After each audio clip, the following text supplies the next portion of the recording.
आज आप जानते हैं कि हरियाणा के अंदर सबसे दयनीय स्थिति किसी की है तो युवाओं की है। सबसे ज़्यादा देश में बेरोजगारी, सबसे ज़्यादा बेरोजगारी। और इसी पार्लियामेंट के सत्र में जो पीछे गया मॉनसून सत्र में मैंने सवाल पूछा था, आपको पता है पहले रिकॉर्ड आता था सीएमआई का। सीएमआई हर महीने का डेटा उपलब्ध कराती है और सीएमआई के डेटा के अनुसार हरियाणा देश में बेरोजगारी में नंबर 1 है। मगर मुख्यमंत्री जी उस डेटा को कंटेस्ट करते हैं। वो कहते हैं कि बाकी प्रदेशों में वो डेटा ठीक है, क्योंकि सीएमआई गुजरात यूपी में बेरोजगारी कम दिखाती थी, मगर हरियाणा कहते थे कि हरियाणा में गलत है। सीएमआई को डेटा को देखते हुए मुख्यमंत्री जी ने माना नहीं। फिर मैंने कहा कि मैं मोदी सरकार से पूछूंगा, भारत सरकार से पूछा गया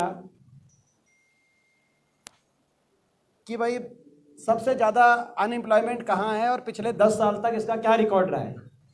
भारत सरकार का ये जवाब पार्लियामेंट के अंदर लिखित रूप से मोदी सरकार ने मुझे दिया। मैंने जब सवाल किया तो श्रम और रोजगार मंत्री रामेश्वर तेली जी, उन्होंने बड़े भारी मन से जवाब दिया कि सबसे ज़्यादा बेरोजगारी हरियाणा में है देश में। और हरियाणा में बेरोजगारी यहीं तक इस जवाब को सीमित नहीं रखा उन्होंने कहा दुखदाई बात यह है कि जिस प्रदेश में 2013-14 में देश में सबसे कम बेरोजगारी थी 3%, वो बढ़कर अब 9% हो गई है। 9%, और बल्कि 3 भी नहीं थी, 2.9%। 2013-14 में 2.9% थी। ये भारत सरकार का लिखित जवाब है जो सांसदों को मिलता है। 2.9% according to government of India. वो बढ़कर अब 9% हो गई है, जो देश में सबसे ज़्यादा है। रामेश्वर तेली जी, अब मुख्यमंत्री जी बताएं कि अभी तक तो सीएमआई को बताते थे, अब मुख्यमंत्री जी बताएं कि मोदी सरकार भी झूठ बोल रही है सदन के पटल पे। बहुत ही दुखद है। मैं इसीलिए ये दोबारा रख रहा हूँ क्योंकि जब सेशन में जब ये आया था प्रश्न, उस समय मैंने प्रेस रिलीज दी थी। तो प्रेस रिलीज में कई अखबारों में ये आया कि कांग्रेस एलिजेस हाईएस्ट। कांग्रेस नहीं है।